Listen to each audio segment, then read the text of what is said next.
السلام علیکم ورحمۃ اللہ وبرکاتہ۔ ان الحمد للہ نحمده ونستعینه ونستغفره ونعوذ باللہ من شرور انفسنا ومن سیئات اعمالنا من يهده الله فلا مضل له ومن يضلل فلا هادي له۔ قال اللہ تبارک وتعالی فی القرآن المجید من عمل عملا صالحا من ذکر او انثى وهو مؤمن فلنحيينه حیاتا طیبا۔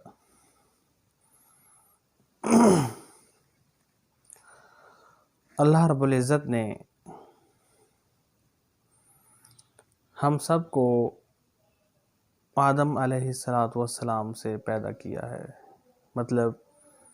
ہم سب کا باپ ایک ہی ہے، وہ ہے حضرت آدم علیہ السلام۔ پھر کچھ نوعیت کے اعتبار سے انسانوں کی ڈویژن ہو جاتی ہے، تقسیم ہو جاتی ہے، انسان جو ہے منقسم ہو جاتے ہیں۔ مثال کے طور پہ رنگ روپ کے اعتبار سے دیکھیں گے تو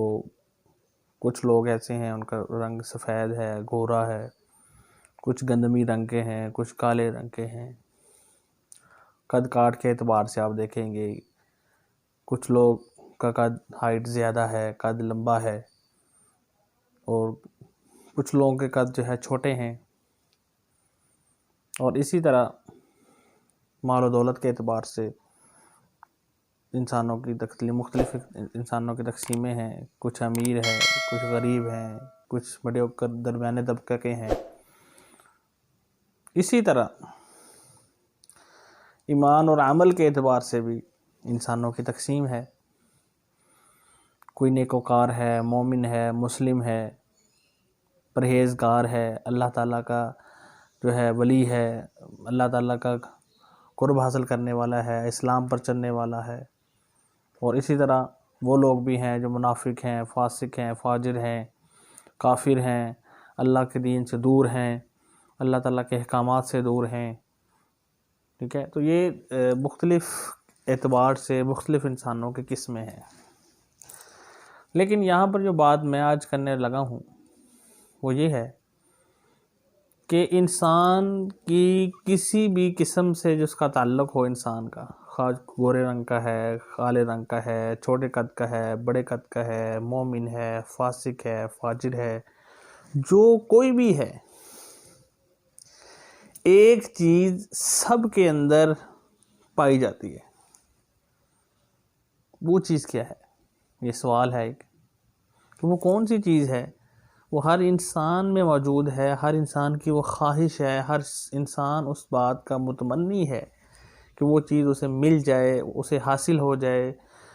وہ اس کو ایکوائر کر لے، کسی نہ کسی طریقے اس کی زندگی میں وہ چیز آ جائے۔ تو اگر ہم اس کو یہ کہیں کہ یہ ایک عالمی مسئلہ ہے تو اس میں کوئی قباحت والی بات نہیں ہے۔ یہ ایسا بھی کہا جا سکتا ہے کہ یہ ایک عالمی مسئلہ ہے کہ دنیا کا ہر شخص جو ہے، ہر طبقے سے تعلق رکھنے والا، ہر مذہب سے، ہر گروہ سے تعلق رکھنے والا جو ہے اس کی خواہش رکھتا ہے۔ وہ کون سی چیز ہے؟ وہ چیز یہ ہے کہ ہر انسان چاہتا ہے، ہر انسان کی خواہش ہے، ہر انسان اس بات کا متمنی ہے کہ اس کی جو زندگی ہے، جو وہ زندگی گزار رہا ہے، وہ زندگی جو ہے خوشحال ہو جائے، خوشگوار ہو جائے۔ ایک امیر ہے، اہل ثروت ہے، بڑا اس کے پاس مال ہے، دولت ہے، لیکن اس کے باوجود بھی وہ سارا دن محنت کرتا ہے کہ وہ اور اپنے آپ کو خوشحال کر لے، اور اپنی زندگی جو ہے خوشگوار کر لے۔ اور اسی طرح ایک غریب ہے، وہ بھی صبح اسی نیت سے نکلتا ہے کہ بھی اس کی جو ہے زندگی خوشگوار ہو جائے، اس کی کھانے پینے کا انتظام، بچوں کے اسکول کی ٹیوشن کی فیس کا انتظام، گھر کے جو ہے مسائل ان کا انتظام وہ کر سکے۔ مطلب ایک غریب بھی محنت کر رہا ہے، ایک امیر بھی محنت کر رہا ہے، ایک مسلمان بھی محنت کر رہا ہے، ایک کافر بھی محنت کر رہا ہے، ایک گورے رنگ والا بھی کر رہا ہے، سارے اس بات کے لیے لگے ہوئے ہیں۔ ہر کوئی اس بات پر محنت کر رہا ہے کہ اس کی زندگی خوشحال ہو جائے۔ تو سوال یہ ہے کہ کہ جب یہ عالمی مسئلہ ہے، ہر انسان دنیا میں آنے والا اس کی یہ خواہش ہے، تو اس کا حل کیا ہے؟ تو یہ ساری بات کرنے کا مطلب آپ کو تھوڑی سمجھانا تھا، اس کی تمہید۔ اب اس کا ہم مسئلے کا حل ہم ڈھونڈتے ہیں کہ خوشگوار زندگی، خوشحال زندگی تو ہر کوئی چاہتا ہے، تو پھر اس خوشگوار زندگی بنانے کے لیے کون سی چیزیں ہیں، اگر ان کو اپنا لیا جائے، ان پر عمل کر لیا جائے،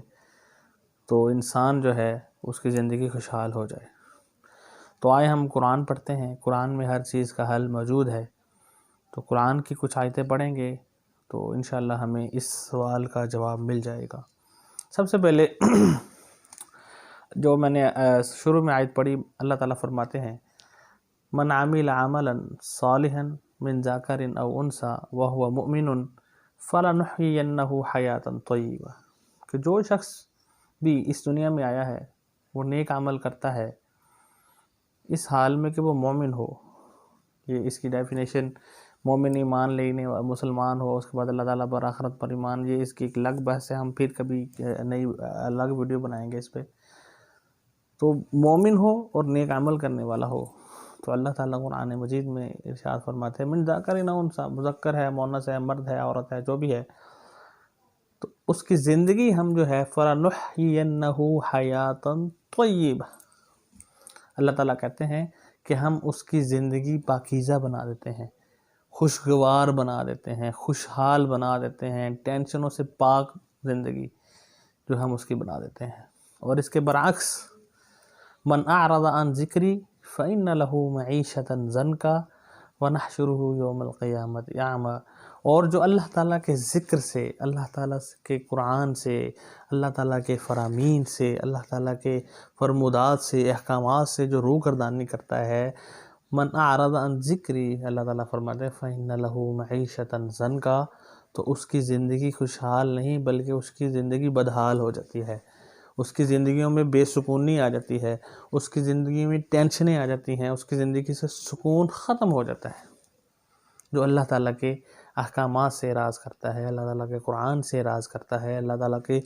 دیگر جو احکامات ہیں، فرمودات ہیں، اس سے روگردانی کرتا ہے،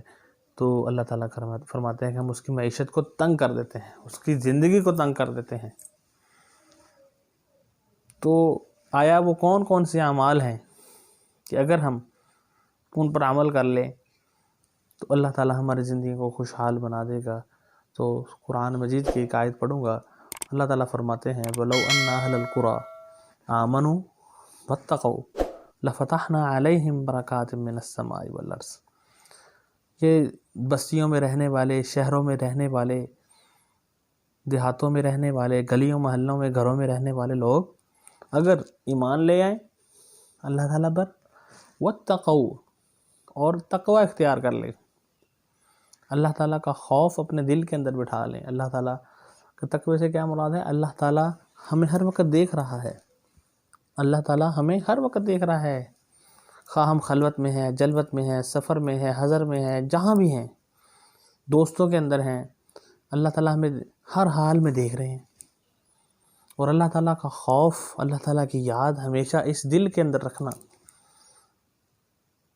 یہ تقوی ہے۔ جب اللہ تعالیٰ کی یاد ہمارے دل کے اندر ہوگی تو ہم ہمیشہ اللہ تعالیٰ سے ڈریں گے اور ہر برے کام کرنے سے ڈریں گے۔ کسی سے زیادتی کرتے وقت ہم جو ہے اس بات کا خیال کریں گے، کسی کا حق کھاتے ہوئے، چوری کرتے ہوئے، کوئی گناہ کرتے ہوئے ہم اس بات سے ڈریں گے کہ یار اللہ رب العزت مجھے دیکھ رہا ہے۔ تو اسی بات کو تقوی کہتے ہیں۔ دیکھو نا، اللہ تعالیٰ نے کہا جو روزہ رکھتے ہیں، تو پھر اس روزے رکھنے کا مطلب کیا ہے؟ لعلکم تتقون،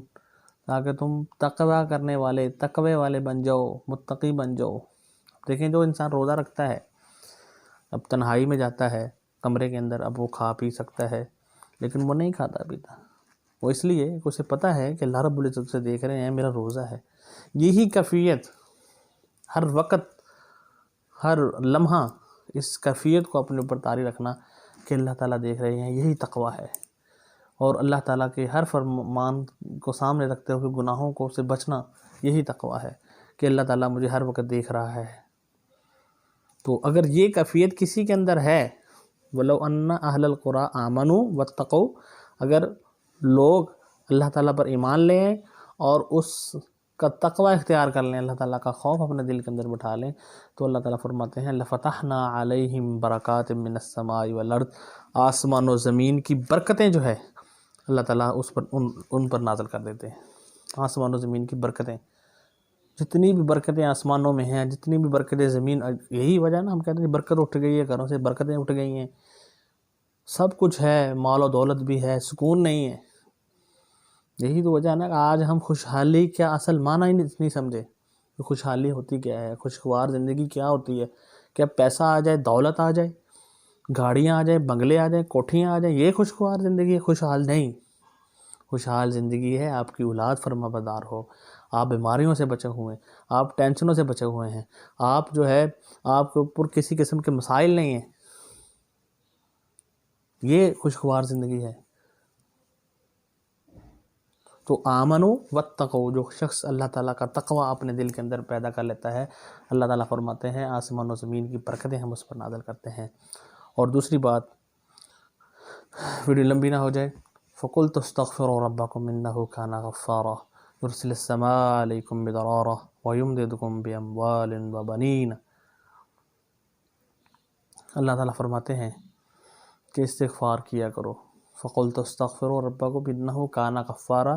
اللہ تعالیٰ تمہارے گناہوں کو معاف کر دے گا،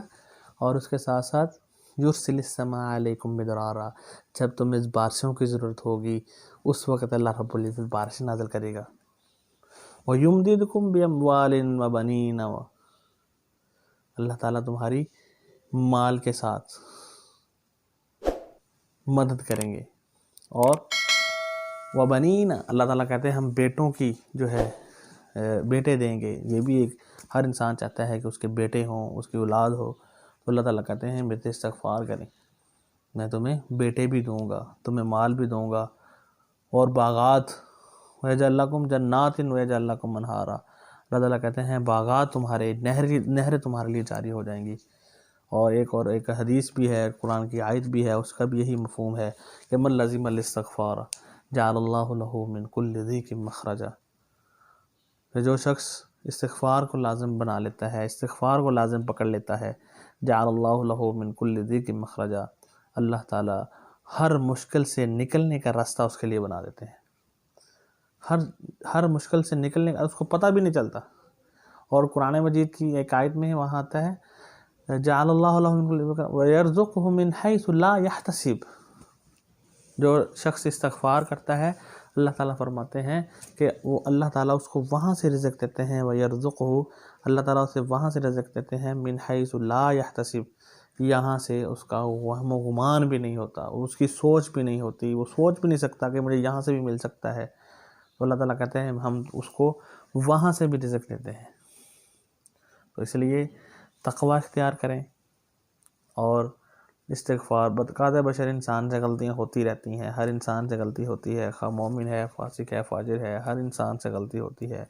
انسان جو ہے کل بنی آدم خطاء وخیر الخطائین التوابون، نبی اکرم صلی اللہ علیہ وسلم کی حدیث ہے کہ ہر شخص جو ہے وہ گناہوں کا پتلا ہے، کل بنی آدم خطاء وخیر الخطائین التوابون، اور بہتر شخص وہ ہے جو غلطی کرنے کے بعد اللہ تعالیٰ سے توبہ کر لے۔ تو اس توبہ کے موضوع پر بھی ہم جو ہے اس کی سیریل چلائیں گے، ویڈیو بنائیں گے۔ تو اللہ تعالیٰ سے دعا ہے اللہ تعالیٰ ہمیں ان باتوں پر عمل کرنے کی توفیق عطا فرمائے، ہمارے دلوں میں تقوی جو ہے اس کو پیدا کر دے۔ وآخر دعوانا الحمد للہ رب العالمین۔